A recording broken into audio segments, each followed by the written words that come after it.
On ne se fatigue jamais d'écouter un enseignement. Et ce soir, je reviens encore avec cet enseignement. Qu'est-ce que le lézard nous enseigne? Première des choses, il y a ce que j'ai appelé la loi de la première mention. C'est quoi la loi de la première mention? C'est que quand tu étudies la parole de Dieu et que tu rencontres un mot, tu rencontres un nom, donc tu ne comprends pas, il faut faire ce qu'on appelle la loi de la première mention. C'est-à-dire tu rentres dans la Bible et tu regardes la première fois que le mot a été mentionné, la première fois que le mot a été cité. C'est là où il y a tout le sens du mot, le sens le plus profond. La première idée que Dieu avait dans sa tête en mentionnant le nom de cet animal ou bien le nom de la chose, tu trouveras la définition. Et quand j'ai essayé d'étudier, quand j'ai checké les Écritures, je me suis rendu compte qu'on parle du lézard dans Lévitique chapitre 11 verset 29. Et qu'est-ce que la Bible dit?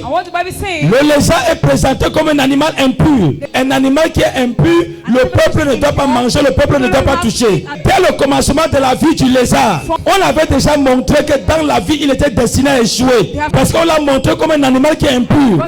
Et dans l'Ancien Testament, quand un animal était impur, le peuple n'avait pas le droit de toucher cet animal. Il n'avait pas le droit de manger. Jusqu'à là où Dieu les avait interdits de toucher même au cadavre d'un animal qui est impur. Mais ce que je ne comprends pas ici, un animal qui est impur et dont le peuple ne doit pas toucher et dont on interdisait de manger. Mais la Bible nous dit, le lézard saisi par les mains se trouve dans le palais royal. Et j'ai compris une chose, tu peux ne pas être qualifié. Devant les hommes, tu peux ne pas avoir de valeur. Devant les hommes, on peut ne pas te mentionner.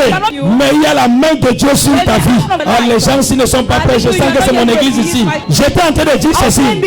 Peut-être comme le lézard, tu n'es pas compté dans ta famille, tu n'es pas compté dans la société, tu n'es pas compté dans ce village. Mais il y a une main qui va te saisir. Cette main va t'introduire dans ta destinée. La main là va te saisir. Ça va t'introduire dans ton mariage. La main là va te saisir. Ça va t'introduire dans la richesse.